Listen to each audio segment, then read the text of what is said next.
Bismillahirrahmanirrahim. Assalamualaikum warahmatullahi wabarakatuh. Salam sejahtera untuk kita semua. Puji syukur kehadiran Allah SWT atas rahmat dan karunia-Nya, saya dapat menyusun dan mempersembahkan video pembelajaran ini sebagai bagian dari proses persyaratan sertifikasi dosen di tahun 2020. Perkenalkan, nama saya Yesi Ardiani, SSC TNK. Nomor induk dosen nasional 10270389002. Saya merupakan dosen tetap pada Prodi D3 Kebidanan Fakultas Ilmu Kesehatan Universitas Muhammad Nasir Bukit Tinggi. Bidang keilmuan saya adalah ilmu kebidanan yang sesuai dengan latar belakang pendidikan saya, yaitu D3 Kebidanan, D4 Bidan Pendidik, dan S2 Ilmu Kebidanan. Dalam video ini, saya akan memperkenalkan profil saya sebagai seorang pendidik, serta komitmen saya dalam melaksanakan tridharma perguruan tinggi secara profesional dan berintegritas. Di program studi D3 Kebidanan Universitas Muhammad Nasir Bukit Tinggi, saya mengajar di semester ganjil dan genap sejak tahun 2012. Mata kuliah yang saya ajar adalah anatomi manusia, pengantar asuhan kebidanan persalinan dan bayi baru lahir, asuhan kebidanan neonatus bayi dan balita, kesehatan perempuan dan perencanaan keluarga, gawat darurat maternal dan neonatal, tugas akhir atau karya tulis ilmiah, praktek klinik kebidanan 1, 2, dan 3. Selain itu, karena saya memiliki sertifikat pengajar dosen anti korupsi, saya juga mengampu mata kuliah anti korupsi dan kewarganegaraan yang menginklusi pendidikan anti korupsi. Salah satu mata kuliah yang saya ampu yang akan saya paparkan adalah asuhan kebidanan persalinan dan bayi baru lahir dengan kode mata kuliah DKB 50107. SKS-nya adalah 3T dan 3P. Totalnya adalah 6 SKS. Deskripsi mata kuliahnya, asuhan kebidanan persalinan dan bayi baru lahir memberikan kemampuan kepada mahasiswa untuk melakukan roleplay asuhan ibu bersalin pada pantom atau peraga yang meliputi faktor yang pengaruhi persalinan, kebutuhan dasar ibu bersalin, evidence base dalam asuhan persalinan, keterampilan dasar dalam asuhan persalinan, tanda bahaya persalinan, kemudian deteksi dini komplikasi dan penanganan kegawat-daruratan persalinan dan BBL, serta manajemen asuhan persalinan dan mengimplementasikan nilai-nilai Islam dalam menerapkan asuhan kebidanan persalinan dan bayi baru lahir. Materi pada mata kuliah asuhan kebidanan persalinan dan bayi baru lahir ini dibagi menjadi dua, yaitu pembelajaran sebelum UTS dan pembelajaran setelah UTS. Materi tersebut meliputi yang pertama, faktor-faktor yang mempengaruhi persalinan, 2. Kebutuhan ibu bersalin, 3. Evidence base dalam asuhan persalinan, 4. Prosedur keterampilan dasar kebidanan pada asuhan persalinan, 5. Pengenalan tanda bahaya pada masa persalinan, 6. Manajemen asuhan persalinan, 7. Deteksi dini komplikasi dan penanganan awal kegawat-daruratan pada persalinan dan bayi baru lahir. Manajemen asuhan persalinan dan bayi baru lahir, 9. Mengintegrasikan nilai-nilai Islam dalam memberikan asuhan kebidanan persalinan dan bayi baru lahir. Dalam proses pembelajaran, saya menerapkan pendekatan student-centered learning, di mana mahasiswa menjadi subjek aktif dalam proses belajar. Metode yang saya gunakan antara lain roleplay, diskusi kelompok, dan program-based learning, yang memungkinkan mahasiswa berpikir kritis, memecahkan masalah nyata, serta mengembangkan keterampilan komunikasi dan kolaborasi. Pengelolaan pembelajaran dilakukan melalui aplikasi SIAKAD yang dilakukan secara blended learning, yaitu secara offline dan online. Pembelajaran online dilakukan di kelas dan laboratorium, khususnya labor maternitas. Sementara pembelajaran online dilakukan melalui aplikasi Zoom yang telah disediakan oleh kampus dan dengan Google Meet. Untuk meningkatkan interaksi dengan mahasiswa, saya juga membuat grup WhatsApp khusus mata kuliah asuhan kebidanan persalinan dan bayi baru lahir. Sistem penilaian secara keseluruhan terdiri dari penilaian, teori, dan praktikum. Untuk teori, persentasenya yaitu UTS 30%, UAS 30%, tugas 10%, kuis 10%, dan keaktifan 20%. Totalnya adalah 100% yang kemudian nanti diambil 40% untuk pembelajaran teori dan 60% untuk pelajaran praktek. Kesimpulannya 40% teori dan 60% praktikum, jika dijumlahkan totalnya adalah 100%. Poin-poin yang sudah disampaikan tadi sesuai dengan yang tertulis di rencana pembelajaran semester atau RPS. Video proses pembelajaran dengan cara offline atau tatap muka di kelas ini dengan bentuk yang dilakukan adalah micro teaching, mencangkup kegiatan awal, inti, dan penutup. Demikianlah yang dapat saya sampaikan. Mohon maaf jika ada salah kata. Assalamualaikum warahmatullahi wabarakatuh. Baik, bismillahirrahmanirrahim. Assalamualaikum warahmatullahi wabarakatuh. Waalaikumsalam warahmatullahi wabarakatuh. Baik, mahasiswa semuanya, kita masuk ke pembelajaran kita di mata kuliah yang sama, yaitu mata kuliah asuhan kebidanan persalinan dan bayi baru lahir. Di mana di pertemuan ini kita akan membahas tentang keterampilan dasar kebidanan ya pada persalinan dan BBL, khususnya kita akan bahas tentang patogram. Sebelumnya Ibu ingatkan terkait dengan kontrak perkuliahan kita, di mana jadwal kita kuliahnya sesuai jadwal, yaitu 3 kali seminggu, dan di pertemuan ini jam 13.00 sampai 15.30 atau berlangsung selama 2 jam 30 menit. Ya. Untuk nilai juga diingatkan, yang pertama yaitu untuk UTS kita ada 30%, UAS kita ada 30%, kemudian untuk keaktifan 20%, kemudian untuk tugas 20%, totalnya adalah 100%. Karena mata kuliah kita ada yang T dan ada yang B, jadi yang 100% tadi diambil 40%-nya untuk teori. Kemudian untuk praktikum kita nanti setelah selesai pembelajaran semuanya kita akan melaksanakan bimbingan skill lab dan ujian skill lab, dan nilai ujian itu yang nantinya akan kita ambil 60%, ya. Jadi 40% teori tadi ditambah 60% teori, ini adalah 100%. Ya. Baik, mungkin kita akan langsung saja memulai pembelajaran kita, yaitu tentang kartogram. Ini judulnya ya. Sebelum saya sampaikan tujuan pembelajarannya, yaitu mahasiswa mampu memahami prosedur keterampilan dasar kebidanan pada asuhan persalinan dan bayi berlahir. Salah satunya yaitu tentang kartogram, meliputi, mengisi dan menggunakan kartograf, memantau kemajuan persalinan, kesetaraan ibu dan janin. Oke. Sebelumnya kita lihat dulu, apakah semuanya sudah pernah melihat kartograf? Sudah ya. Di buku KPN juga ada ya kartograf ya. Baik, silakan dibagikan semuanya, dapat ya kartografnya ini sudah ada di hadapannya masing-masing. Boleh dilihat ke dalam depan, dan kemudian juga ada gambar belakang pada kartograf. Baik, sebelum kita mulai ke teorinya, sebelumnya apa yang diketahui tentang kartograf? Udah baca ya sebelumnya ya, karena di LPS kita ada menjelaskan tentang ini, kita akan mempelajari ini. Silakan beberapa orang yang mengetahui apa namanya itu untuk bilang apa yang diketahui tentang kartograf. Silakan kepada Uti. Kartograf itu tujuannya untuk memantau kemajuan persalinan Bu, dan memantau kesejahteraan ibu dan janin. Baik, semuanya dengar ya? Betul yang dibilang sama Uti? Betul. Memantau kemajuan persalinan dan kesejahteraan ibu dan janin. Boleh satu orang lagi sebelum kita masuk ke pembelajaran? Apa yang diketahui tentang kartograf? Silakan lagi. Kartograf itu merupakan alat yang kita gunakan dalam menentukan persalinan, yaitu mulai dari 1 sampai 8 ada sama atau setelah 2 jam persalinan. Oke, baik. Semua dengar ya, tadi dengar ya. Jadi kalau 1 sampai tanggal 4 termuat di sana semuanya. Sampai 2 jam. Oke, baik. Kalau gitu, alhamdulillah ya udah baca tentang kartograf. Jadi kita akan ulas kembali tentang kartograf. Kita ulas dulu teorinya. Nanti kita masuk ke pengisiannya. Oke, dimulai dari kartograf ya pengertiannya. Jadi kartograf itu adalah alat untuk mencatat informasi berdasarkan observasi, anamnesa, dan pemeriksaan fisik ibu dalam bersalin. Hal tersebut penting khususnya untuk membuat keputusan klinis selama salah satu persalinan. Jadi nanti kalau seandainya udah kita anamnes, ya, kemudian kita periksa fisik, hasilnya kita masukkan di sini pada ibu bersalin. Dan ini nanti menentukan untuk mengambil keputusan klinik. Ya, jadi bukan hanya dimasukkan ke sini, tapi nanti kita bisa baca hasilnya, kita simpulkan, dan pengambilan keputusan kita apa terhadap persalinan ibu tersebut. Kemudian kita lihat, berarti gunanya kartograf tadi juga udah disinggung ya. Yang pertama yaitu mengamati dan mencatat informasi kemajuan persalinan, ya, itu dengan memeriksa dilatasi septik pada saat PT, ya, atau kalimator. Kemudian menentukan apakah persalinan berjalan dengan normal atau lama, ya, sehingga dapat deteksi dini kemungkinan persalinan lama, ya. Kemudian kita lihat ini kartograf akan membantu penolong untuk yang pertama mencatat kemajuan persalinan, yang kedua mencatat kondisi ibu dan janinnya, kemudian mencatat hasil persalinan, kemudian menggunakan informasi yang tercatat untuk mengidentifikasi secara dini adanya PDB. Kemudian yang kelima, menggunakan informasi yang ada untuk membuat keputusan klinik yang sesuai dan tepat waktu. Ya, karena ceritanya adalah persalinan. Kemudian kita lanjut, kartograf itu digunakan yang pertama yaitu di fase aktif persalinan. Oke, fase aktif persalinan pembukaan berapa? Pembukaan 4. Berarti kalau seandainya pembukaan di bawah 4 belum masuk ke fase aktif, itu baru masuk ke sasaran kemajuan persalinan atau KMS ibu. Ya, kalau udah 4 baru masuk ke kartograf. Ingat ya, itu punya yang pertama.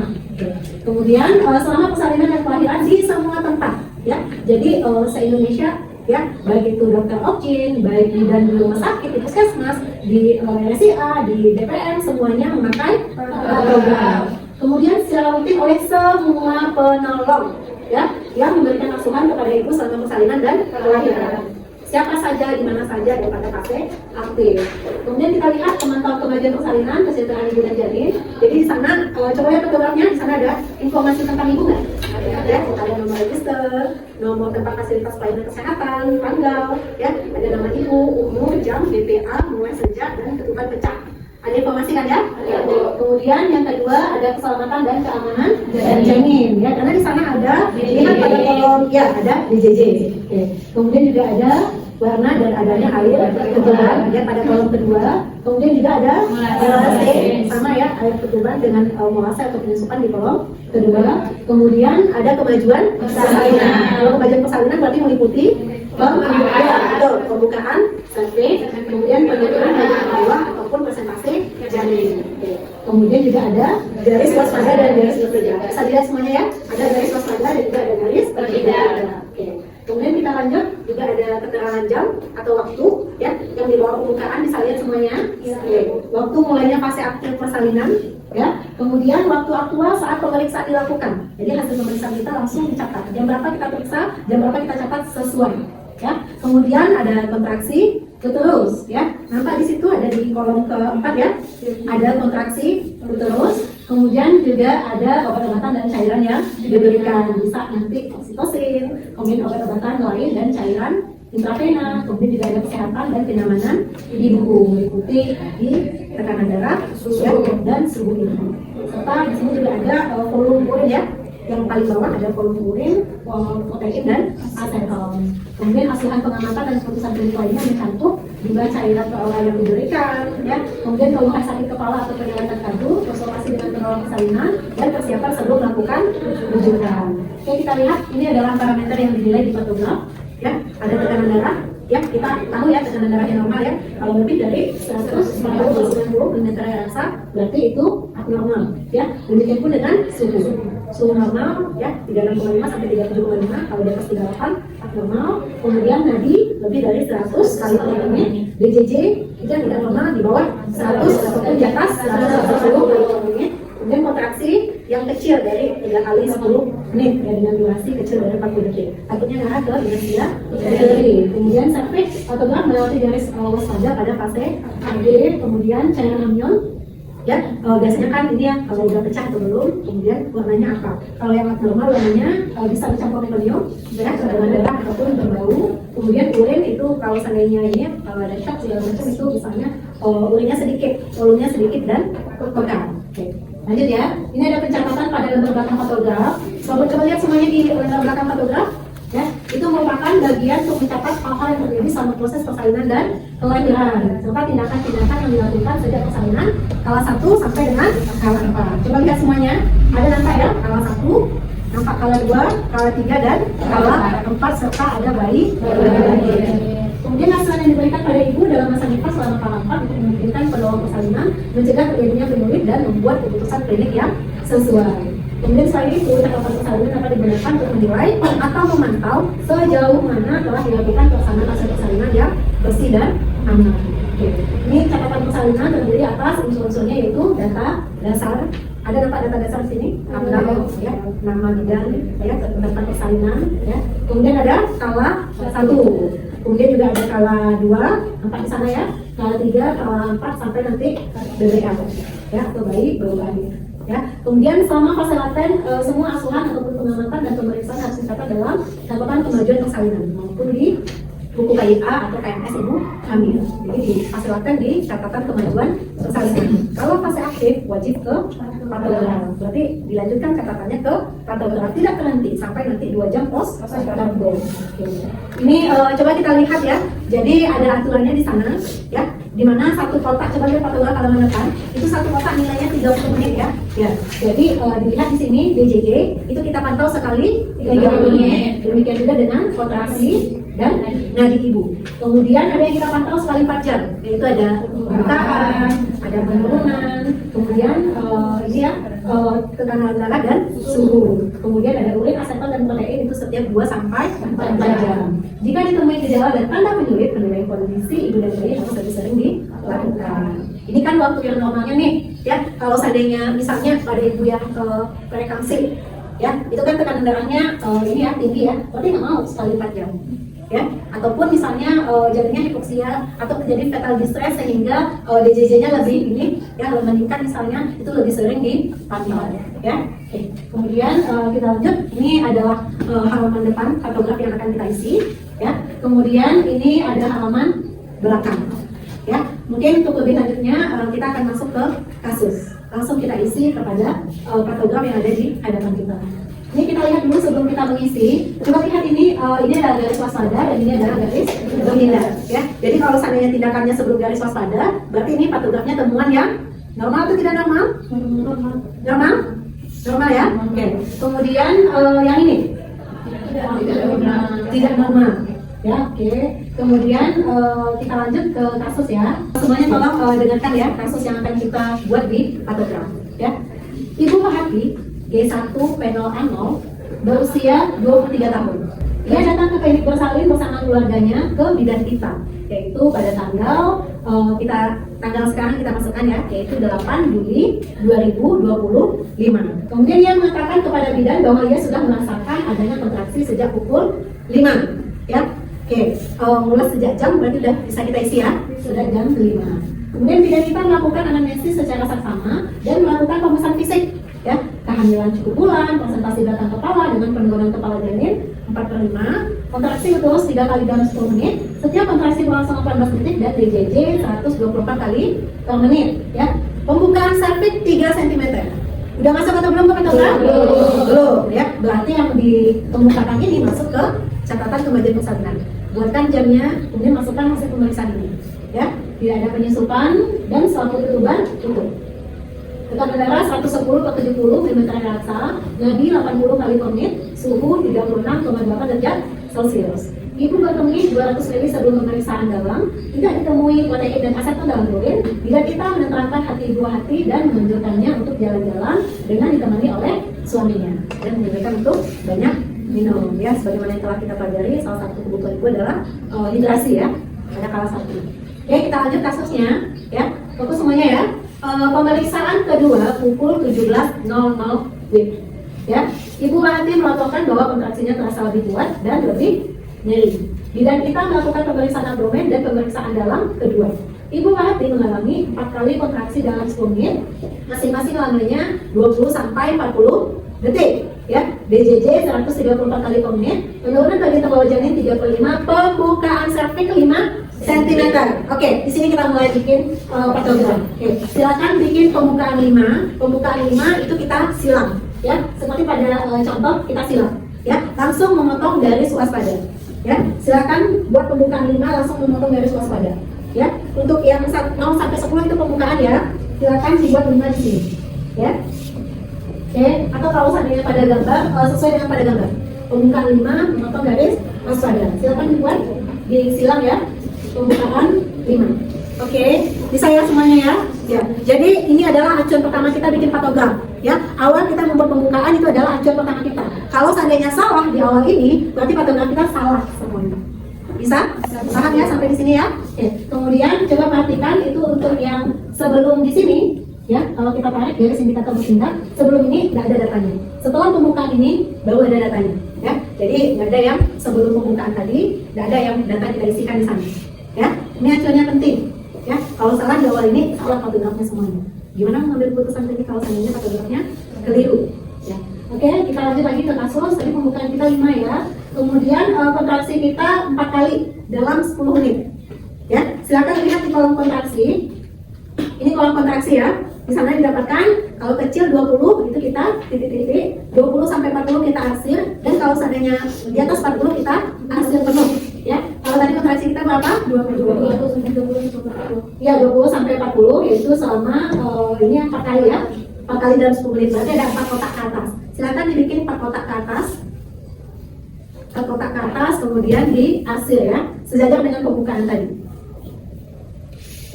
Oke. Sebelumnya kita lengkapi dulu jamnya ya. Jamnya yang dibuat jam 17.00. Tolong dilanjutkan jamnya sampai di batas di atas ujung garis waspada, yaitu pada pembukaan lengkap. Ya, berarti lanjutkan 17.00, 18.00, 19.00 sampai di ujung garis waspada. Oke, sudah dibuatkan jamnya? Oke, sudah ya. Oke, kemudian kita lanjutkan. Ini DJJ-nya yaitu 134 kali per menit. Coba lihat kolom pertama, ya. Di sana ada angka ya. Berarti antara 130 sama 140 itu kan 135. Di bawahnya sedikit, ya. 134. Sejajar dengan pembukaan tadi. Ya. di titik saja kalau di JJ. Ya, kalau pembukaan tadi silang, ya. Kalau seandainya kontraksi tadi diarsir, oke sudah ya. Oke. Kemudian di sini penurunan kita ya 3/5. Ya, nah tadi sana di samping pembukaan itu ada penurunan ya sampai 5. Kalau pembukaan sampai 10, penurunan sampai 5. Berarti pada angka 3 ya, pada angka 3 sejajar dengan pembukaan tadi kita buat bulat ya, bulatnya bulat biasa, tidak ini, tidak di ya seperti yang ada pada layar ya. Oke, kemudian ini tidak ada penyusupan kepala janin. Kalau tidak ada, lambangnya apa yang kita buatkan? Nol ya. Kalau dibuatkan sejajar, kemudian sel ketubannya masih utuh ya. Kalau untuk utuh berarti lambangnya U. Kalau sudah pecah, J. Kalau seandainya yang lain, contohnya mikrobiom atau ya, atau mikrobiom atau darah ya. Oke, lanjut ya. Oke, kemudian tekanan darah ya. Tekanan darah ibu 120/70. Yang sistol berarti di atas ya, sejajar dengan pembukaan tadi. Ya, lihat ya pada di sini ya. Di atas sistol, di bawah diastol ya. Panahnya menunjukkan itu. Oke. Sudah ya panah sistol sama diastol ya. Kemudian ditambahkan dengan nadi. Nadinya yaitu 88 kali menit. Baik, sampai tahap tadi sudah selesai ya fotografinya ya. Oke, sudah. Kemudian coba kita lanjutkan tadi 17.00. Kemudian sekali 30 menit dipantau DJJ-nya, his, kontraksi dan nadi. Silakan dibuatkan di fotografnya. Oke, untuk yang DJJ sekali 30 menit ya. Oke. Setelah kita buat ini ya DJJ-nya ini, habis ini kita sambungkan, semuanya disambungkan, baik pembukaan, penurunan, kemudian juga DJJ ataupun nadi ibu disambungkan nanti. Jadi nampak grafiknya apakah dia teratur atau tidak ya. Misalnya kalau seandainya pada kala 2 DJJ kan biasanya semakin mau kala 2 meningkat ya, atau dia tidak teratur. His makin lama makin sering makin kuat, nampak nanti. Kita lanjut ya. Pukul 21 Bidanita melakukan pemeriksaan ulang abdomen dan panggul.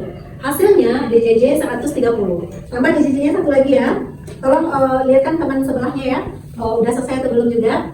Tambah DJJ-nya satu lagi. Oke. Kemudian ini kontraksinya 5 dalam 10 menit, masing-masing berlangsung lebih dari 45 detik. Berarti udah kuat kontraksi kita? Udah. Oke. Penurunan kepala tadinya di awal berapa? 3/5. Sekarang 1/5. 1/5. Sesuaikan dengan jamnya ya, 21.00 ya. Pembukaan serviks 10 cm ya, dan tidak terdapat penyusupan kepala janin ya. Pembukanya tolong dibuatkan 10 ya. Pembukanya 10 jam 21.00. Pembukanya 10 berarti udah lengkap. Oke. Oke. Berarti pas kita ya, normal patologi kita tidak melewati garis waspada ya. Oke. Berarti itu pembukaan sama penurunan tidak bisa kita hubungkan ya. Silakan dihubungkan dengan penggarisnya. Kita lanjut ya. Setelah pertunjukan pecah sesaat sebelum pemeriksaan jam 20.45. Berarti menjelang pembukaan lengkap udah pecah ya. Dan cairan ketubannya jernih. Kita tulis J ya. Oke, silakan tulis J di ketuban ya. Oke, penyusupan kita tidak ada. Kemudian tekanan darah itu tambah lagi 120/70 ya. Kemudian juga suhu 37 derajat Celcius dan nadi 80 kali per menit. Oke, kita tunggu 2 menit. Ya, baik, kalau seandainya sudah 30 menit kemudian lahirlah seorang bayi perempuan ya. Berat badannya 3.000 gram, panjangnya 48 cm dan bayi menangis spontan. Dilakukan manajemen aktif kala 3 dan plasenta lahir 5 menit setelah bayi ya. Tidak dilakukan episiotomi dan tidak terjadi laserasi. Perkiraan kehilangan darah 150 ml ya. Boleh dibuatkan di fotografnya. Bayi lahir ya, spontan. Oke, berarti pukul berapa bayinya lahir? 21.30. Oke, tadi bayinya apa? Perempuan ya. Buatkan lambang perempuan ya, dan bayi bugar. Ada di ini bisa dibuatkan itu saja ataupun ada referensi yang bisa kita tambahkan berat badan dan panjang badannya. Oke. Bayi kita bugar ya, warnanya ini kemerahan ya, menangis kuat dan pergerakannya aktif. Bugar warna gerak Kamis. Ataupun di lapangan kita sebelumnya menilai tabrak ya. Oke. Kemudian udah selesai semuanya? Oke. Baik, kalau sudah selesai ini kita lihat lagi fotografnya. Oke. Kemudian kita masuk ke diskusi lagi ya. Pertanyaan ya, Berapa lama kalau satu ibu hati berlangsung dalam perawatan bidanita? Oke, silakan Widya. Oke, kala satu, ingat lagi pelajaran kita sebelumnya, kala satu yaitu dari adanya tanda-tanda infarksi sampai pembukaan 0 sampai 10 cm. Bagaimana ya? Berapa jam? 16 jam? Ya, itu dari jam 5 sampai dengan Oke, ya. Mungkin kita ingat kembali batasan kala satu ya. Oke. Kemudian kita lanjut pertanyaan kedua. Apakah kala satu persalinan ibu hati berlangsung dengan normal? Silakan pada Nabila. pada kala satu pada ibu hati ini berlangsung lama ibu karena tidak melewati garis vertikal. Oke, tidak melewati garis seperti ini. Tidak ya. Kemudian apa lagi? Itu ya. Dan tekanan darah ibu normal, nadi ibu normal, dan pada bayinya di dirinya normal. Berarti tidak melewati garis waspada, ya. Dan kemudian apalagi sampai ke garis bertindak ya. Kemudian juga temuan yang kita dapatkan semuanya adalah normal. Benar ya yang dibilang sama temennya ya. Oke, baik kalau begitu mungkin cukup sampai di sini. Kemudian nanti akan kita lanjutkan di pertemuan berikutnya. Ya, ini terkait bahan tadi kita sudah jelaskan tentang fotograf dan juga langsung coba mengisikan ya di lembar depannya. Ya, apakah ada diskusi ataupun ada pertanyaan, ada yang ragu? Jadi ibu kemarin kan kami siap praktek Bu di rumah bidan di Kabupaten Agam, terdapat ibu bersalin, dia anak pertama nih Bu. Ternyata dia dari pembukaan detak berdarah tuh kalau dihitung 16 lebih sampai 18 jam rambut, tapi pas ditanya sama bidannya nggak apa-apa, itu nggak pernah kan anak pertama. Tetapi kalau misalkan di teori yang saya baca kan Bu, kalau anak pertama itu kan normalnya 6 sampai 18 jam. Katanya nggak ada lakukan tindakan apapun, cuma hiburannya mungkin karena anak pertama baru nggak apa-apa nama aja. Tapi bagaimana ya Bu asuhan ke depannya yang kami lakukan dengan semasa teori dan memang akan bidan yang ke depannya kami lakukan Bu. Oke, baik, terima kasih Tiara atas pertanyaannya. Menarik ya pertanyaan Tiara ya. Jadi tadi kita bahas bahwa kartograf ini untuk pengambilan keputusan ya. Kita lihat tadi misalnya kalau satunya kalau seandainya lebih dari waktu yang ditentukan 16 sampai 18 jam, berarti artinya apa kalau satunya? Kalau satu memanjang. Kalau satu memanjang, itu apakah ada indikasi untuk dirujuk? Ya, harusnya kita rujuk ya. Dan kalau seandainya kalau satu memanjang, itu bisa kita lihat dari misalnya dari listnya. Ya, misalnya dia inersial kering, ya, dia sakit, tapi sakitnya tidak menimbulkan pembukaan sehingga tidak maju persalinannya. Harusnya itu kita rujuk, ya. Takutnya nanti kalau seandainya ada lewat garis waspada, apalagi sampai ke garis bertindak, kalau tidak kita lakukan rujukan, itu ini ya, bisa berdampak pada ibu dan janin. Ya, kalau seandainya pada janin, kalau terlalu lama nanti hipoksia, takutnya lahirnya nanti asfiksia, ataupun nanti ini istilahnya kalau satunya memanjang, ya, ibu nanti udah kelelahan akan kesulitan untuk menelan, ya. Istilahnya kita sesuai indikasi. Kalau memang bisa dia persalinan normal, persalinan normal. Kalau seandainya tidak, kita rujuk untuk dilakukan SC sesuai dengan indikasi. Tetap kita mengacu lagi ke teori, ya, Tiara, dan juga ke fotograf, ada dasarnya. Jadi istilahnya nggak bisa kita nahan-nahan pasien tetap melahirkan di tempat kita, ya. Mungkin itu diskusi kita. Baik, mahasiswa semuanya, tadi kita udah bahas tentang fotograf dan kita juga praktek mengisikan langsung, ya, untuk lembar depan fotograf, ya. Nanti akan kita sambung pada pertemuan berikutnya, ya. Silakan besok dibawa lagi fotografnya, kita lanjutkan untuk bikin kasus berikutnya. Jadi supaya lebih terlatih lagi untuk bikin fotograf, itu ada beberapa kasus yang kita coba buat, ya, dan kita analisa, ya. Kemudian ini kalau nggak ada pertanyaan lagi, bisa kita tutup kuliah kita. Baik, kalau begitu alhamdulillah telah selesai pembelajaran kita, ya. Mohon maaf tidak ada salah kata ataupun yang kurang tepat, ya. Terima kasih atas perhatiannya. Alhamdulillahirrahmanirrahim.